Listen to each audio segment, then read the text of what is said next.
La bonne équation? Chimie plus médecine, le tout multiplié par des entraînements, tu es sur la voie de la réussite.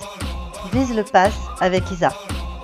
Voici une question de l'UE1 du PASS, chapitre référent, la liaison chimique. Parmi les affirmations suivantes concernant la théorie VSEPR, cochez là ou les réponses exactes. On dispose du nombre de masses et du numéro atomique de l'hydrogène, du bore, du carbone, de l'azote, de l'oxygène et du chlore. Je t'encourage vivement à mettre en pause la vidéo pour te donner le temps de la réflexion. Dès que tu as tes propositions de réponse, remets sur play et profite de ma correction. En écrivant une molécule sous la forme AXM-EN, on peut définir sa géométrie. A représente l'atome central, X représente le ou les atomes liés à A, E représente le ou les doublets non liants sur A. En indice, petit m représente le nombre d'atomes liés à A, petit n représente le nombre de doublets non liants sur A. Pour définir la géométrie de la molécule, je te conseille de faire l'addition m plus n et le nombre trouvé te donnera la géométrie correspondante. Quand m plus n vaut 2, nous avons une molécule linéaire. Pour 3, elle est triangulaire plan. Pour 4, on dit qu'elle est tétraédrique. 5 correspond à bipyramide trigonale. Et enfin 6, bipyramide à base carrée. Je te conseille de connaître par cœur la valence de certains éléments, en particulier l'hydrogène qui est monovalent, le bore est trivalent, le carbone tétravalent, l'azote est trivalent et dispose d'un doublet non liant, l'oxygène est bivalent, dispose de 2 doublets non liants, et enfin le chlore, comme tous les halogènes, est monovalent et dispose de 3 doublets non liants. Proposition A. H2O et CO2 sont en AX2E2. Géométrie tétraédrique. En ce qui concerne la molécule d'eau, l'atome central est représenté par l'oxygène, sur lequel sont fixés 2 hydrogènes, d'où X2, et l'oxygène porte 2 doublets non liants, donc E2. AX2E2, c'est juste.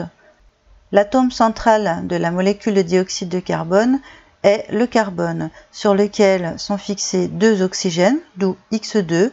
Sur le carbone, il n'y a aucun doublet non liant, d'où E0. Le dioxyde de carbone est en AX2E0, donc la proposition A est fausse. Proposition B.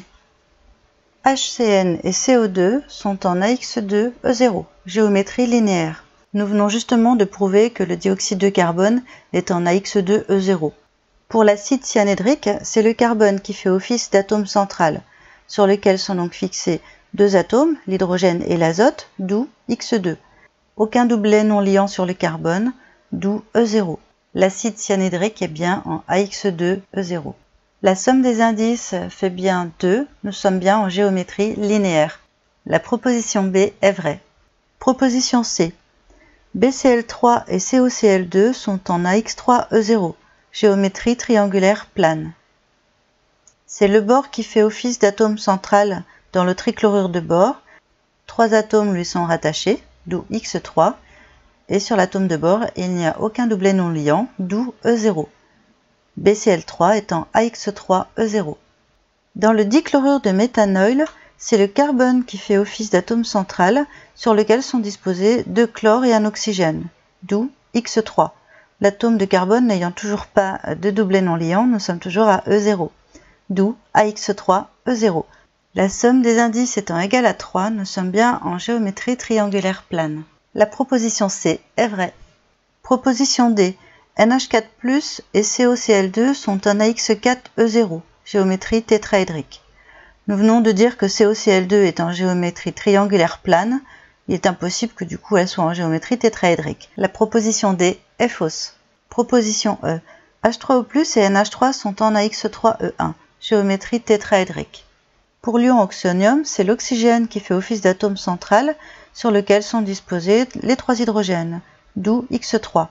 Un des 2 doublets non liants de l'oxygène ayant servi à créer la liaison hydrogène-oxygène, il ne reste plus qu'un doublet non liant, d'où E1. L'ion oxonium est bien en AX3E1. L'atome central de la molécule d'ammoniac est l'azote, sur lequel sont disposés les 3 hydrogènes, d'où X3. On sait que l'azote porte un doublet non liant, d'où E1. L'ammoniac est bien en AX3E1. La somme des indices est bien égale à 4, nous sommes en géométrie tétraédrique. La proposition E est vraie. Si tu souhaites vérifier tes acquis et continuer ton entraînement, je te propose cette autre question issue des annales de première année de médecine. Tu trouveras ma correction détaillée dans la vidéo. Tu te poses des questions? Mets-les en commentaire. Tu me feras plaisir si tu likes et tu seras averti de la sortie de mes vidéos si tu t'abonnes et actives la cloche. À bientôt!